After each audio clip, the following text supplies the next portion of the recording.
Winning a championship is everything to team sports excellence. Every professional athlete with the chance to compete at the highest level, dream to chase the ultimate prize, cement legacies, exemplify greatness at its best. But once in a while, losing becomes the smarter strategy. The word tanking in the NBA has been thrown around more than ever.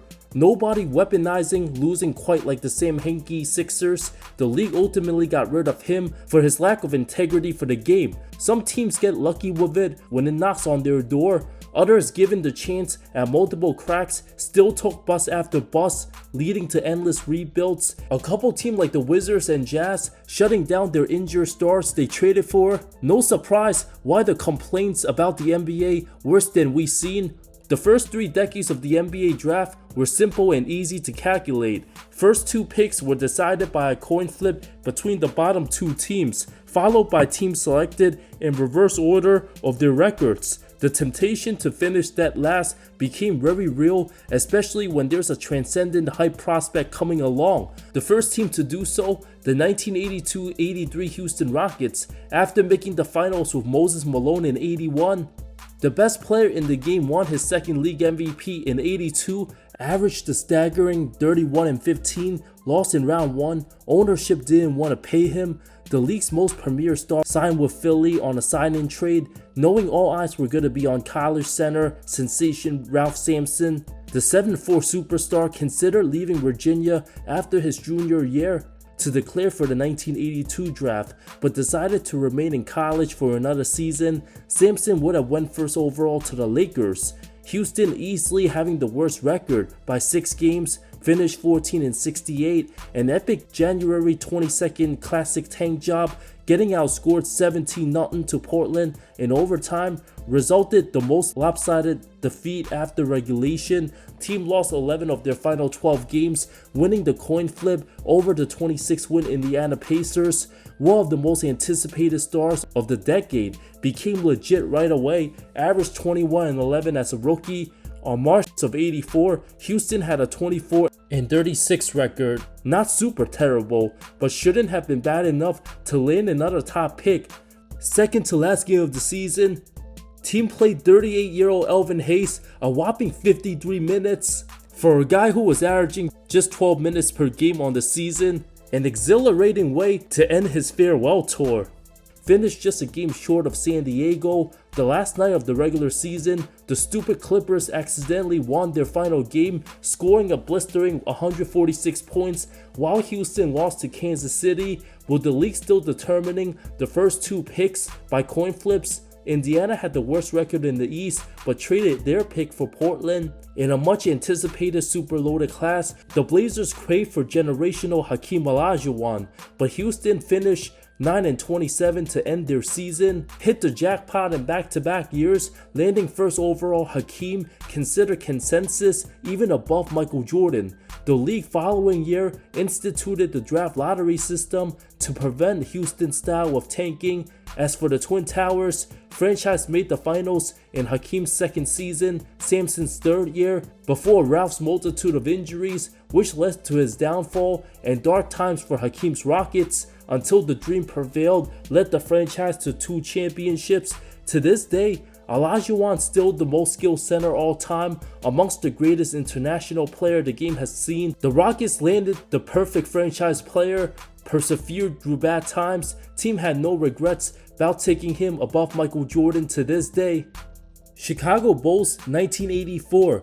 Don't think for a second Michael Jordan magically landed on their lap. Arguably the worst franchise before MJ's arrival, GM Rod Dorn dreamed of a center. Luckily, given the Rockets already took Hakeem, if the Blazers had the first pick and Houston too, the Rockets would have selected Jordan. Bulls knew what they were doing, traded their best player Reggie Diaz to Sacramento for backup center named Steve Johnson, plus some second rounders, a trade that infuriated Bulls fans at the time.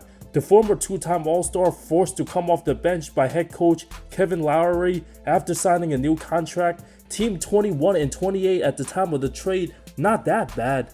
all of a sudden, both fell to 6-27, including losing a ridiculous 14 of their final 15 games. Best player Orlando Woodridge sat out for 2 weeks early April with a mysterious injury. Of course, for the Hakeem sweepstakes, given the Cavaliers and Pacers both already traded their picks, Chicago the only team in the East that could control their destiny, but couldn't quite catch the Pacers. For worst record, the best thing that could have happened to them. Chicago likely a mid-30 win team had they kept Diaz, just enough to sneak into the newly expanded playoffs. Franchise before the Jordan era, apparently most of the players doing heavy drugs scatter all over the locker rooms, partying hardcore and losing without consequences.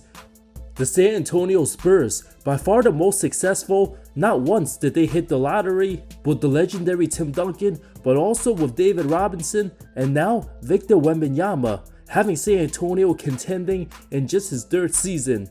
Every time Spurs sees a golden once-in-a-lifetime opportunity, always execute their plans far in advance. Throughout the early to mid-80s, led by George Gervin, Alvin Robertson, and Mike Mitchell. Mitchell went from a 23-point scorer to having his scoring reduced in half, struggled with substance abuse, team already so low in the standings.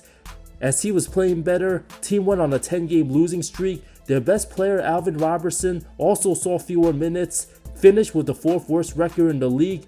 The 7-1 prodigy out of Navy served 2 years of military services before stepping foot in the hardwood. San Antonio would go on to win an average 54.7 games between Robinson's rookie season until 96. Then 97 came along. The 59-win Spurs would have Robinson put up 25 and 12, finished second in MVP behind Jordan. Whether the Spurs went into that season looking to tank or not, the Admiral missed the first 18 games of 96-97 with a back injury. Franchise was nothing without their MVP, started 3-15 before the 31-year-old made his season debut. After 6 games, suffered a broken left foot, resulting in the greatest injury in NBA history. Not that anyone getting hurt is good.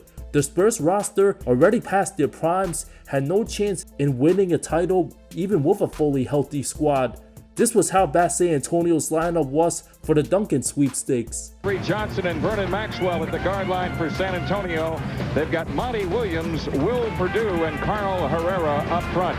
A strange-looking lineup for the Spurs. Dominique Wilkins is out, Chuck Person is out, Charles Smith is out, Sean Elliott is out, and the Admiral David Robinson is out. Let's take a look and see just how much the Admiral means to this San Antonio Spurs team. 3-point specialist Chuck Person missed the entire season with a back injury, and 2-time All-Star Sean Elliott limited to 39 games. Spurs suffered a franchise worst 62 losses, finished 3rd worst behind Boston and Vancouver. Knowing generational superstar, Wake Forest sensation, the consensus #1, Duncan would have easily been the next Bill Russell if the Celtics got him. Every team knew he was one of the most guaranteed established prospects. Being a 4-year college standout, Robinson left inactive. Despite many claim his fractured foot already healed by February, was told to sit on the sidelines. The rest was history.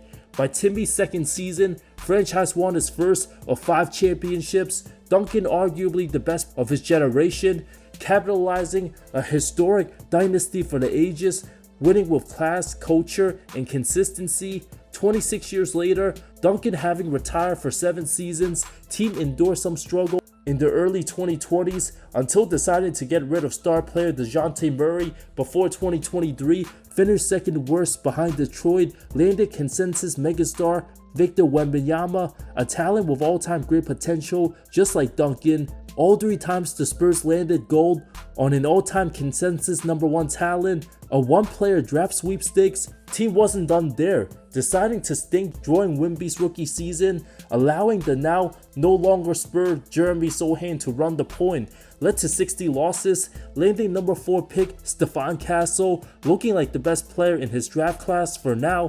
Wemby shut out after All-Star break in his 2nd season, ensuring San Antonio missed the playoffs, ended up with #2 pick Dylan Harper, While trading for De'Aaron Fox, underwent season-ending finger injury, missed the last 18 games. Although it's not proven it was intentional, the Spurs always appear to be 3 steps ahead of every other team when it comes to the lottery.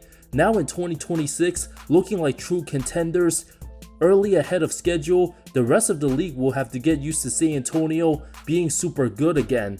This Cleveland Cavaliers, a terrible franchise, enduring tough times during the struggling Shawn Kemp era, former head coach John Lucas put in a tough spot, admitted the franchise trading all the best players going real young. Goal was to land Akron High School prodigy LeBron James, who wasn't even a senior yet.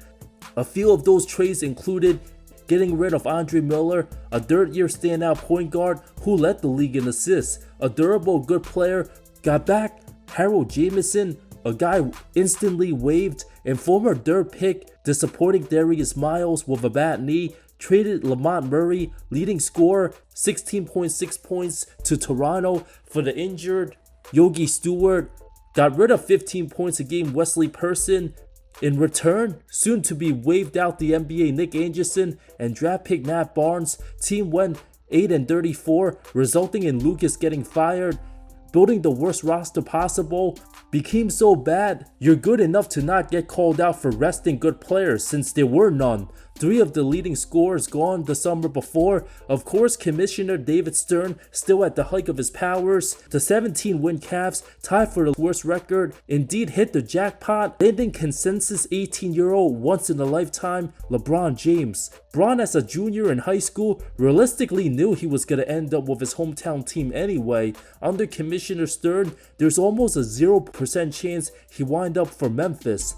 Seattle Supersonics, before relocating to Oklahoma City, a young Sam Presti, being the original Hinkie, knew his team had to lose hardcore. Sharpshooting duo Ray Allen and Rashad Lewis had their moments, but not good enough to compete. Both traded after Durant got drafted, leaving the 19-year-old rookie by himself with second leading scorer Chris Wilcox. Gave minutes to guys like Damian Wilkins, Johan Petro.